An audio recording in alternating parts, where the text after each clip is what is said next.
Former President Donald Trump and President Joe Biden are both quite old, and showing it so much the public thinks maybe they should just drop out. Now, former President Trump would never, ever drop out due to his age, you say. He could perish and Republicans might nominate him Weekend at Bernie's style. Yes, you're probably right. While Donald Trump suffers age-based skepticism from the public, polling suggests that all other considerations aside, voters are more concerned with Biden's age than Trump's. And really, at this point, both men have secured their party's nominations through the primaries. But what if something did happen to one of them? I have some historical context for you. If re-elected, either man would be the oldest to take the inauguration oath. Trump 78, Biden 82. That was a record previously held by Ronald Reagan, who was 69 at the start of his second term, and William Henry Harrison, who was 68 on his frigid inauguration day in 1841, when he caught a cold and died within a month. But really, just looking for old presidents isn't the historical context we're after. Old folks have a higher statistical likelihood for health problems. History lesson over. No, what we really need for context are presidents who didn't stand for a second term, who threw their party's nomination into flux. And for that, we're going to need to go on a little quest. My imaginary producer tells me I look like a man who just rolled out of bed on a Sunday morning, and that's because I did just roll out of bed on a Sunday morning. That's what you gotta do when you're in the content business, baby. Where am I? I am in Chinatown in Northwest DC. I am east of the White House, northwest of the Capitol building, and I'm headed into the Portrait Gallery. Because while I did take a class on the presidency in both undergrad and graduate school, I am not a walking encyclopedia. I need some help. And inside the Portrait Gallery is that help, because inside there is the Hall of Presidents. The Hall of Presidents has the official portraits of all the American presidents. Sometimes the more current ones, they go on tour, like the Obamas and Trump and all that. But in general, all the portraits are in there. So I'm going to go inside.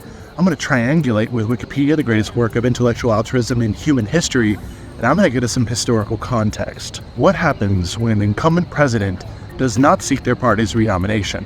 Let's go inside and find out. So I'm going to be using my indoor voice now. I hope that falls more on the ASMR side and less on the creepy side.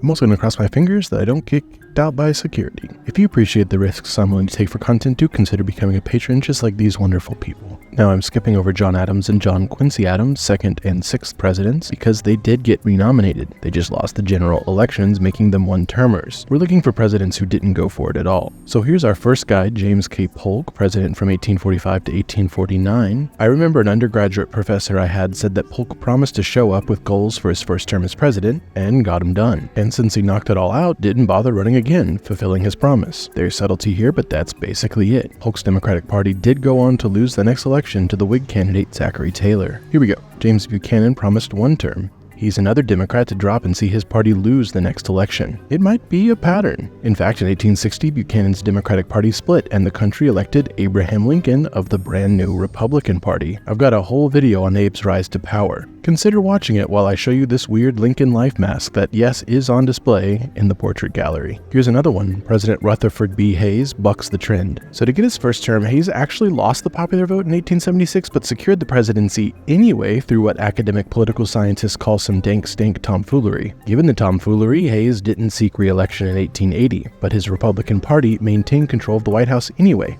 with James Garfield. Another Republican to not seek a second term immediately after his first was Theodore Roosevelt in 1908. Again, the Republicans kept the White House under my spirit animal, William Howard Taft. Republican President Calvin Coolidge turned down the renomination in 1929. Again, the Republicans won that year with Herbert Hoover, and nothing bad happened during Herbert Hoover's term, as we all know. So every Democrat I've mentioned that dropped out saw their party lose the next election, and every Republican that dropped saw their party win the next election. And I only have one more example. Democrat President Harry Truman finished FDR's term starting in 1945, then won his own term in dramatic fashion in 1948. Got a really special video on Harry Truman I recommend. It even got me a White House press pool badge for an evening. Now, Truman didn't seek a second full term. He dropped. And his Democratic Party went on to lose the 1952 election to Republican Dwight Eisenhower. So do I think we should read way into this that this pattern holds, like Democratic president incumbents, if they drop and don't seek the nomination, then their party goes on to lose. Republican incumbents, if they drop and don't seek their renomination, their party goes on to win. Therefore, if Biden drops, Democrats are in deep, deep doo-doo.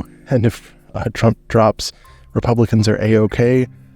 No, I do think it is coincidence, but feel free to write me a long conspiracy theory in the comments. Inject me with that sweet, sweet engagement. I just realized that I forgot a very, very important example.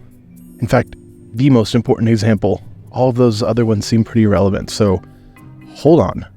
I gotta go back inside the portrait gallery. I cannot believe I forgot Lyndon Baines Johnson because, wow, those other examples felt really irrelevant to today, but LBJ feels so relevant, and the 1968 nomination feels so relevant. Definitely has some serious historical parallels for us today. I think we got what we need, so I'll see you back in the studio, aka the living room of my condo. Like I was saying, I think we can learn something from 1968 and LBJ. Lyndon Baines Johnson was a Democrat, took over as president after JFK's assassination in 1963. Then he won his own election in 1964, but by 1968, governing had taken its toll. Though his legislative achievements piled up, the Vietnam War's expansion made LBJ's popularity slip, particularly on the anti-war left of his own party. He won the New Hampshire primary in March 1968, but a strong showing from anti-Vietnam War candidate Senator Eugene McCarthy showed how energy, especially from college-age voters, was building. Another twist came a few days later when Robert F. Kennedy, JFK's brother, announced his intent to enter the nomination race. 2 days later at Kansas State University, RFK admitted his part in perpetuating the war, but now said he saw Vietnam as a mistake. So there were 2 anti-war candidates in the Democratic primary standing opposite of LBJ. And that was enough. On March 31st, 1968,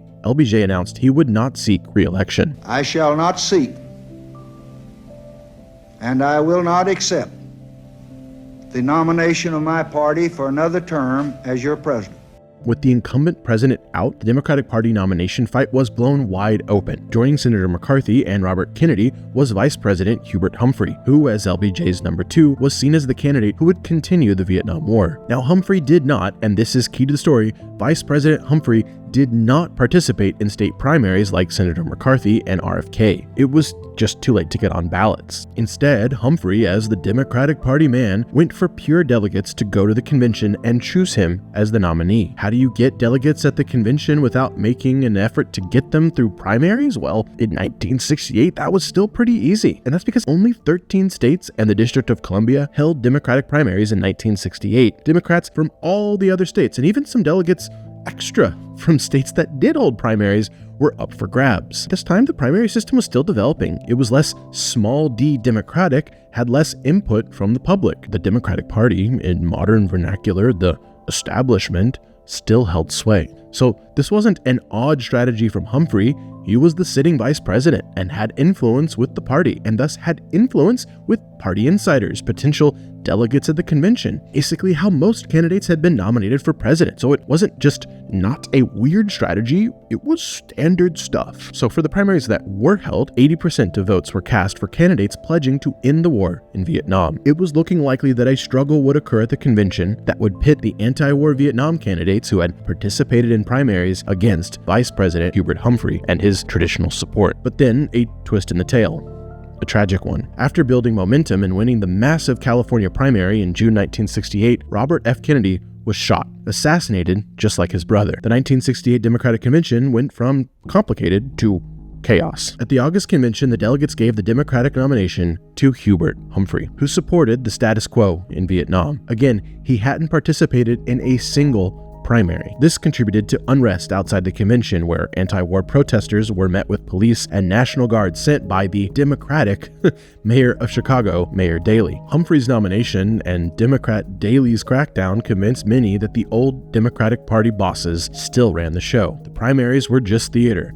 The Democratic Party was split terribly after this. Hubert Humphrey went on to lose the 1968 election to old Richard Nixon. Let's just get this straight in our head. President Lyndon Johnson dropped out in March 1968, creating uncertainty, and by August 1968, the chaos unleashed had gotten bloody, and so his party went on to damage their small d Democratic reputation and lose the presidential race. LBJ's dropout is chronologically at the start, perhaps not causal, but certainly not helpful. As chief executive and head of state, the American president has a unique role for the country, and at least part of that is in theory to be a calming presence, stability in difficult times. LBJ left and forfeited a chance to navigate the politics himself. He gave up the bully pulpit, and things went wrong. What I'm getting at here is that losing an incumbent candidate, as Biden and Trump both are within their parties, is not a simple solution to the age problem. Incumbents have built coalitions, often are holding them together through force of personality, and letting those coalitions crumble by dropping out might have unforeseen circumstances. But it's not just the candidate, it's the system. It's the system, man. There's another important dynamic at play here, because if either Trump or Biden dropped out due to age, the Democrat and Republican parties still have ways of nominating candidates, no problem. The delegates of the convention would just decide the presidential candidate to replace the one who won the primaries but dropped. Delegates would vote based on personal preference, convention speeches being lobbied on the convention floor, perhaps based on conversations in cigar-filled rooms. It feels foreign to us today. Just a big old room full of insiders deciding who gets to be the presidential candidate? That's weird, right? But as I was alluding to earlier, it's not weird historically. There are no constitutional requirements for how presidential candidates are nominated by the various political parties. On the paper of the Constitution, candidates for president can be selected however the parties decide. It's not even mentioned. In the early years of the country, the public played no role in selecting presidential candidates. Members of Congress from the major political parties gathered together in secret to choose their candidates for the upcoming election.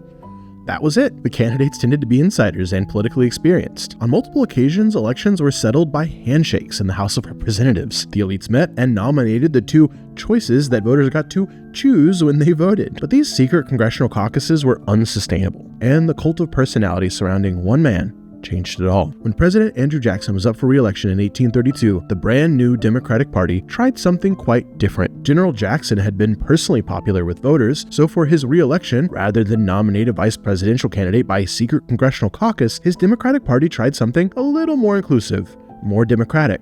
They held a national convention, the first of its kind for a major party. From now on, candidates wouldn't be chosen in the stuffy halls of Congress by a select few. They would be chosen by all attending members of the party in an open, participatory way. Attendees were usually influential members of the party, delegates bought off by party bosses, and real decision-making happened behind the closed doors and smoky rooms, well away from the convention floor. National conventions became the norm, and major parties nominated presidential candidates this way for the next 136 years. You'll notice that 136 years after 1832 is 1968.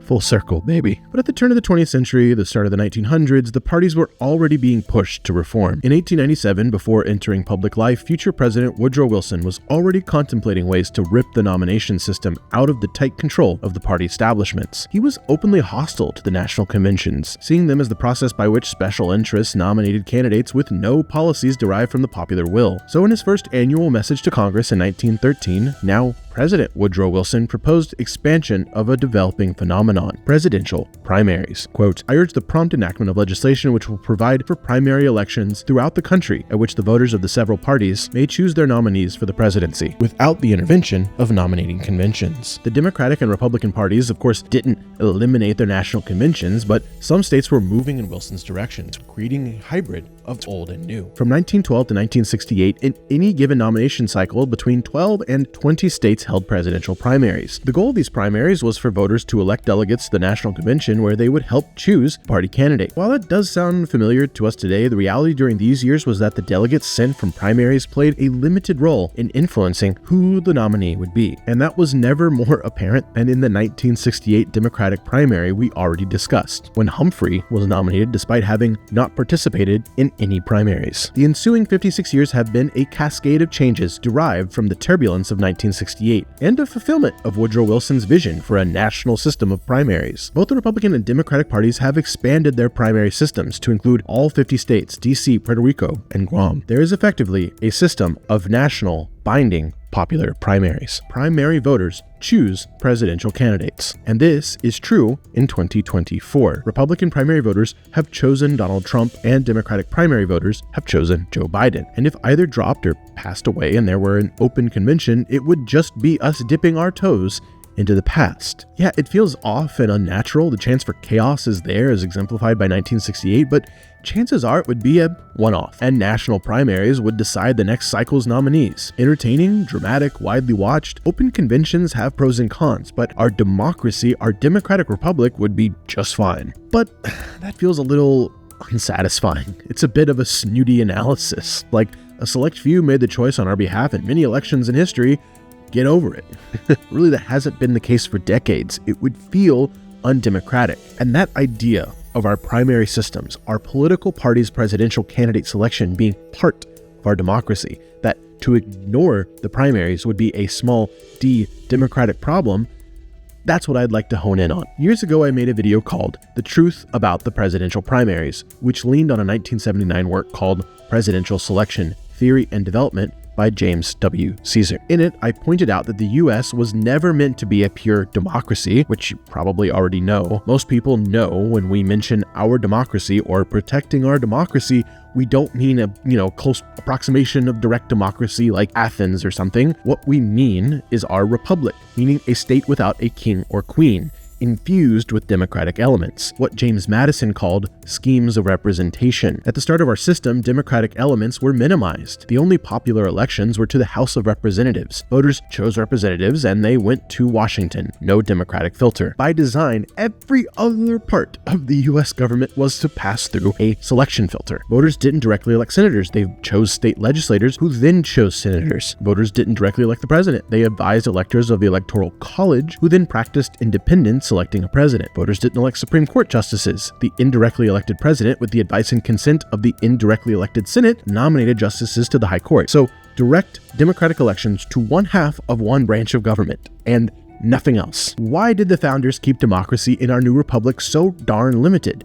Because, in broad brushstrokes, they thought democracy was dangerous as heck. John Adams, the second president, wrote in 1814, quote, "Remember, democracy never lasts long. It soon wastes, exhausts, and murders itself." John Marshall, the fourth Chief Justice of the Supreme Court, observed that, quote, "Between a balanced republic and a democracy, the difference is like that between order and chaos." So our original constitutional system didn't have much democracy in it. And remember, the method for political parties to select candidates for president isn't even mentioned in that constitution. And the secret congressional caucuses that nominated presidential candidates at the beginning certainly weren't democratic, but the founders didn't have the final say in the American system. They set up a large republic with limited democracy and limited participation. Developments would make the US more democratic over time. Through reform, civil war, constitutional amendments, and legislation, more Americans were able to exercise their right to vote and to participate as citizens. And more democratic mechanisms were put in the system. For example, the direct election of senators through the 17th Amendment. The American presidency shifted as the country did. The presidency expanded in influence with only a couple pauses in between. Most presidents retained and broadened the powers of their predecessor. To the domestic population in the world, the President of the United States is not just a